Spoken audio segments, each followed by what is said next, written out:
Ladies and gentlemen, may I have your attention, please? The show starts in 3, 2, 1, go.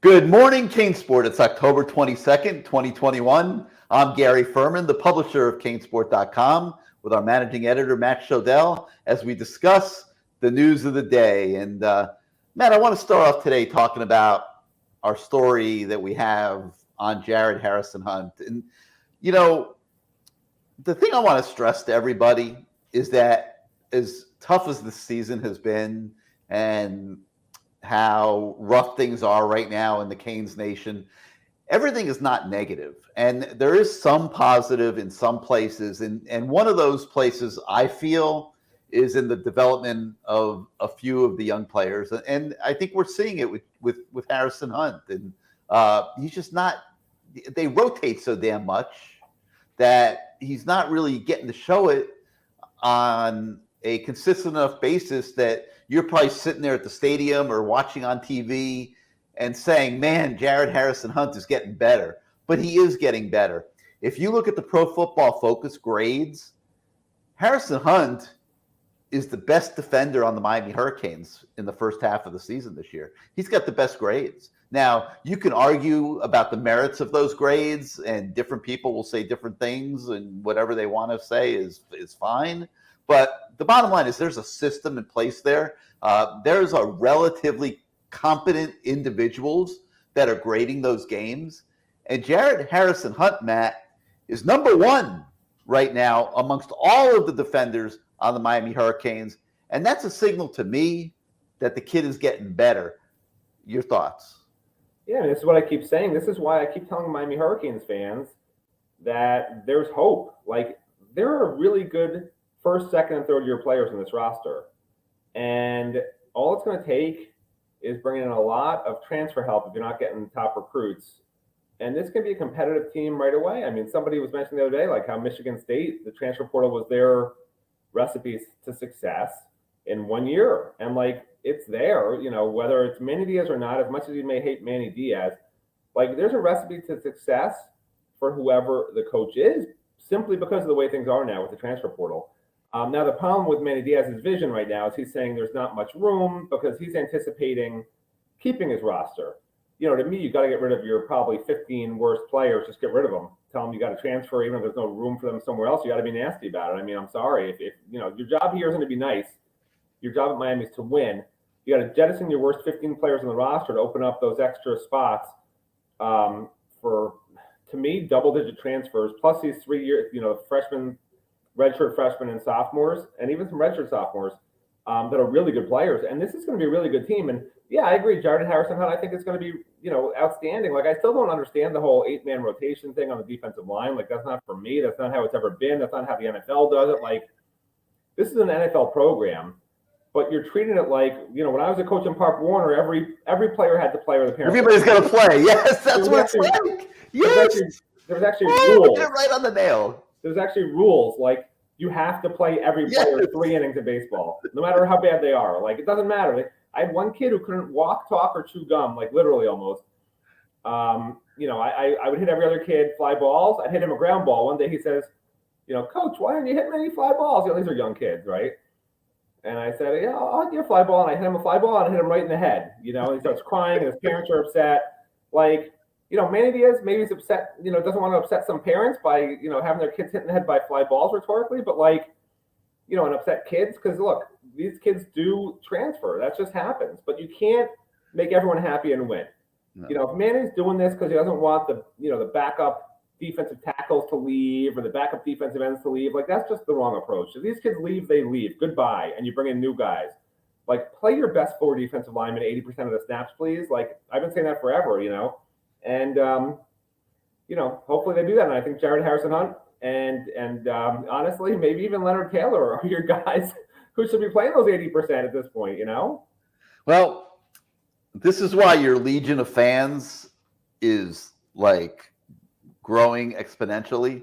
I don't know. I had a legion, but okay. Because You once again are This is like hitting the Marvel nail. Comics Shodell style, I guess. Yeah. You're hitting the nail right on the head, in my opinion. And we just went through that exercise, and we've talked about it all week, where we named the 20 best players on the team, and we also graded offense, defense, whatever. But we named the top 20 players on the team. Dude, we were like, I mean, it was work. I mean, it was to go that deep into what's a roster with 90, 100 players was not a simple process. And there is not a lot of impact established talent on this team. There just isn't.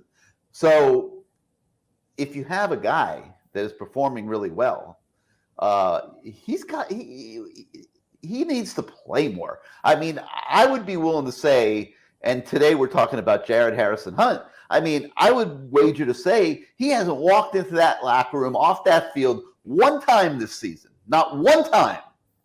Tired. Oh my God. You know, where's the IVs? Trainers, resuscitate me. The way like guys like Ray Lewis and Dan Morgan and Warren Sapp and Russell Maryland and these guys. You think Warren Sapp played half the snaps in a real football game? Are you kidding me?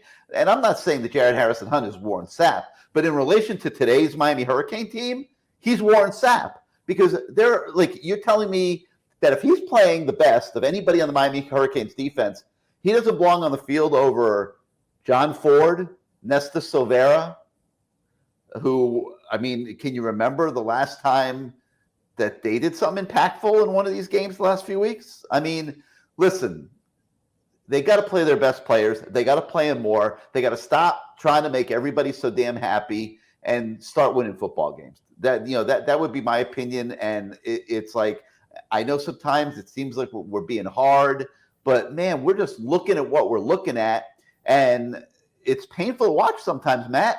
And you have to see there's a reason why they're losing and losing and losing. And this is year after year after year. And then don't talk to me about last year when they were fortunate as hell to get out of North Carolina State. They had to score almost 50 points to win that game. De'Ara King had the game of his life up there in Raleigh. Okay, and there were a couple other ones last year that easily could have been a 5-win team. Miami football is not even close to where it needs to be and where it should be, and there's a reason for it. And it's our job to start finding those reasons, and that's what we're doing. And I see recruiting. I see way too much rotation. Obviously, player development's an issue. I mean, we could go on and on. There's a lot of issues when you're losing the way they are, and every game is life or death the way it is. But this is one of them. So I wanted to start out the show talking about Jared, because he is a silver lining in this season. He is showing development. Jess Simpson's doing a great job of coaching him. And you could see progressively a kid that played a lot of basketball in high school is slowly getting the hang of this defensive tackle thing. And by next year, he could be a really impactful player to go alongside Leonard Taylor and give Miami a couple decent tackles if they'll just let them play. So we'll see what happens in that regard. All right, another story this morning, Matt, is about Zion Nelson. And, you know, he's a guy that you would go on the flip side with. I mean, everyone's got to be wondering, why is Zion Nelson struggling so badly this year? This was a kid that some people like Todd McShay were saying before the season could be a first-round draft pick. Love Zion Nelson, the nicest kid in the world. We've got an NIL deal with him that we're working on, a project that you'll see come out at some point. But I mean, he's just a super nice kid. But like this year has not been great for him, and I think it's fairly safe to say, unless he gets the worst advice in the world from the Rosenhaus camp, which is representing him, that he won't be going pro this year. It will make zero sense for him to go pro. He needs to come back next year without question. I mean, are you kidding? Like, you think the scouts, the scouts, you think, listen, I'm at a loss for words. I can't believe you think that any agent is going to tell any Miami Hurricane to come back. It's not going to happen. Their message consistently to kids who should have stayed has been, go pro. Year 3 of your NFL contract is when you make your money. Why waste your time? You're getting no money here. You'll show everyone at the combine how great you are. You're so athletic.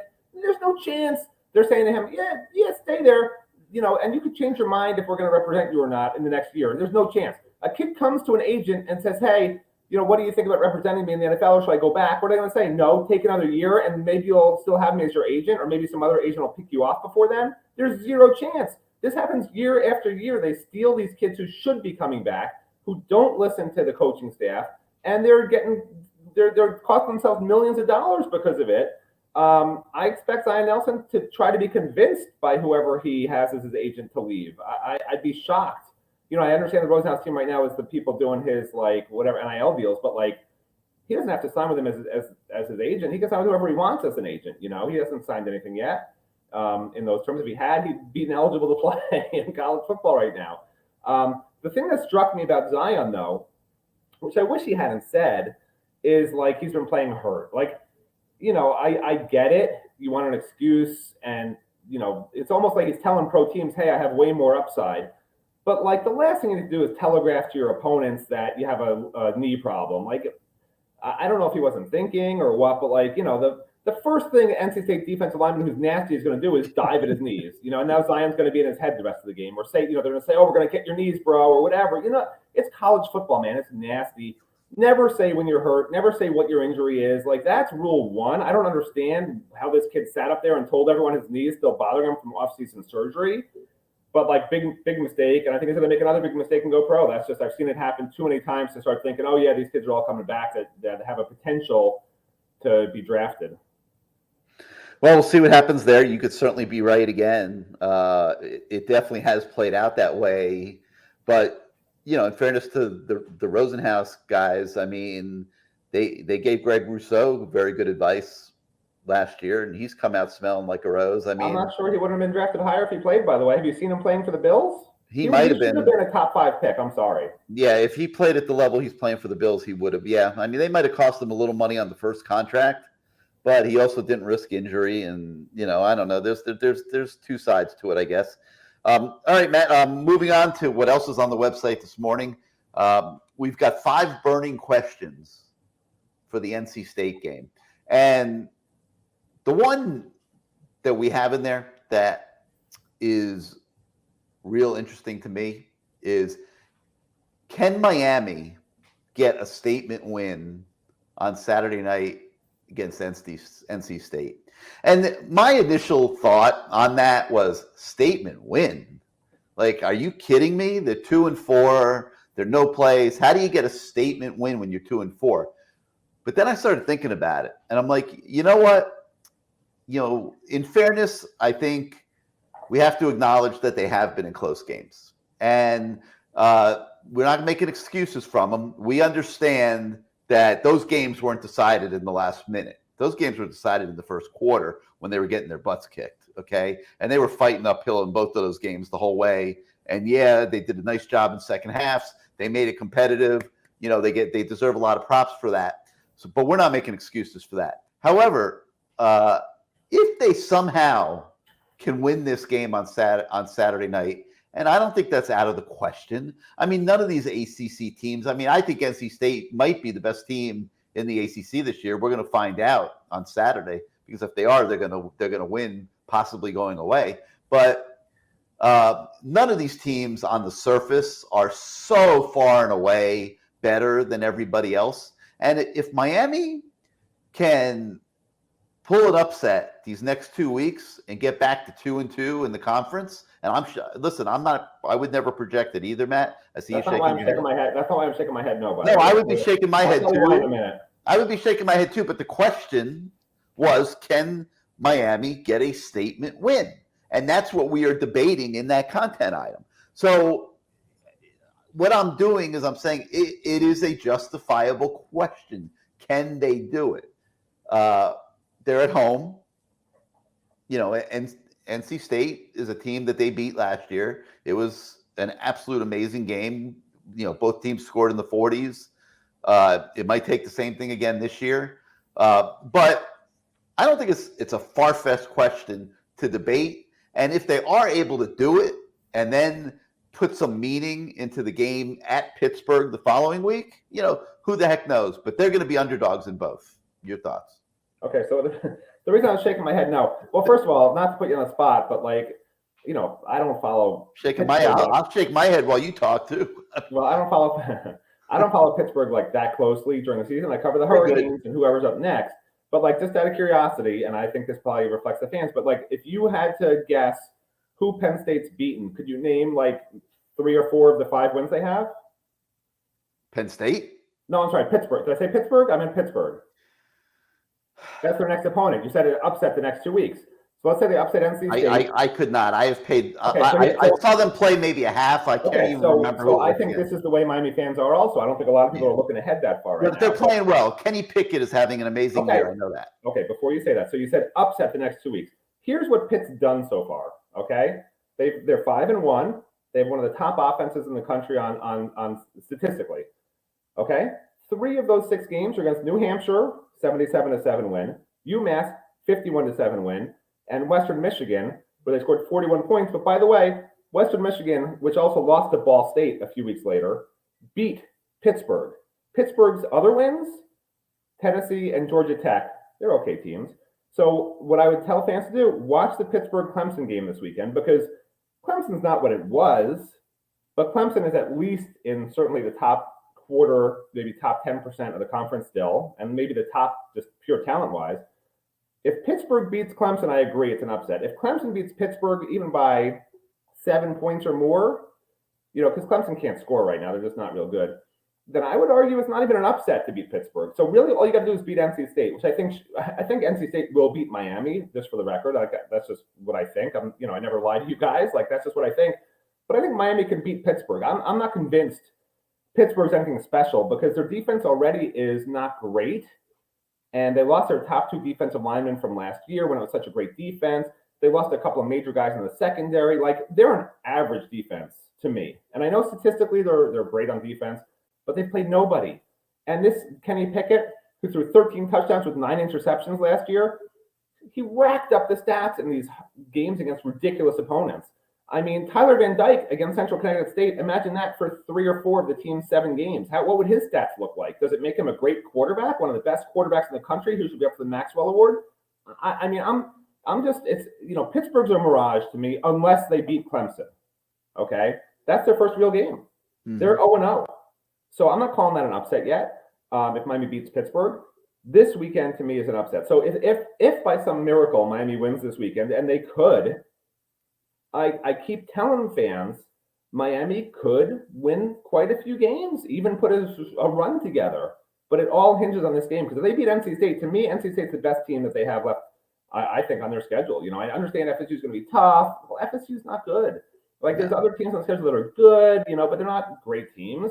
NC State, I think on paper, just having sort of watched them and researched them, is the best remaining team. And if Miami beats them, fans better be aware, Manny Diaz might still be around.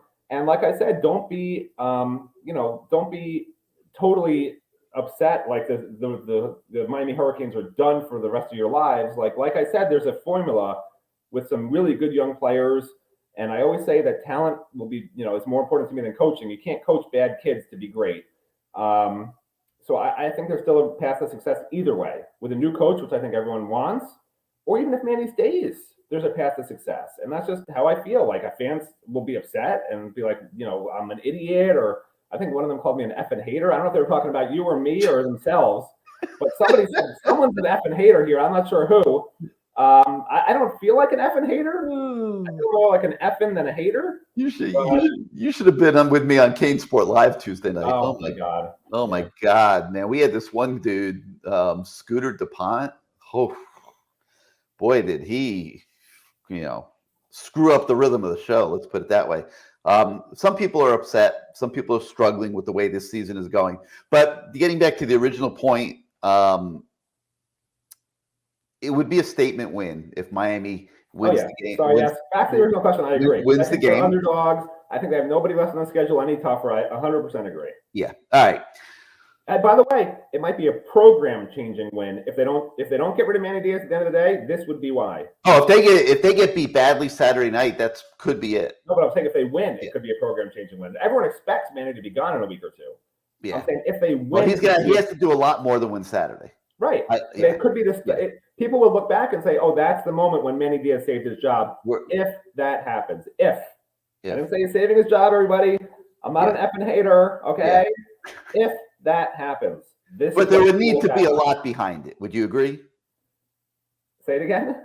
There would need to be a lot more behind it. Oh, you can't just win Saturday and then lose to it. You can't even lose at FSU. Like, you can't lose.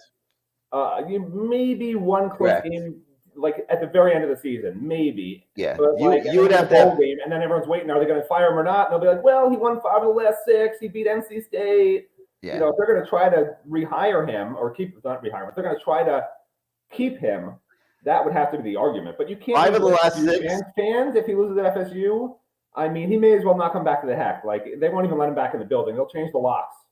5 of the last 6 gets you 7-5 going into the bowl game. You know, it's not good. Not good. All right. Also on the website this morning, we've got our You Bet CaneSport show with Lee Sterling. Lee very astutely nailed the Miami, North Carolina game last week. He said, take Miami in the points. He was right. This week, he's going the other way. He's saying, lay the points with NC State. Thinks that the line is too low, which it is. And you know, probably, I mean, it's been hovering around 3 points, and NC State favored by 3. And the only explanation that I could come up for that, Matt, we talked a little bit with Lee about it, is that I think well, A, they like to balance the betting, but B, that the way the ACC is and all these games are life and death battles down to the wire, it's not too hard to say, hey, NC State's going on the road to Miami. They're coming off 2 tough losses. They're going to have an edge to them. And, you know, Miami could play a good game and play NC State deep into the 4th quarter. That's what they're figuring. You know, we'll see how it plays out. We also have our Countdown to Kickoff show on the site today with Matt Carter of the Wolfpacker, who gives us insight into NC State's team. So those of you that like to go to the stadium understanding a little bit of what you're watching on the other side of the field, I urge you to watch the Countdown to Kickoff show with Matt Carter as well. And then, as always, we try to hit you with a little recruiting, and we've got that today with a story about 2024 cornerback Fred Gaskin from Ocala Vanguard. I know you're thinking, oh boy, 2024, who cares?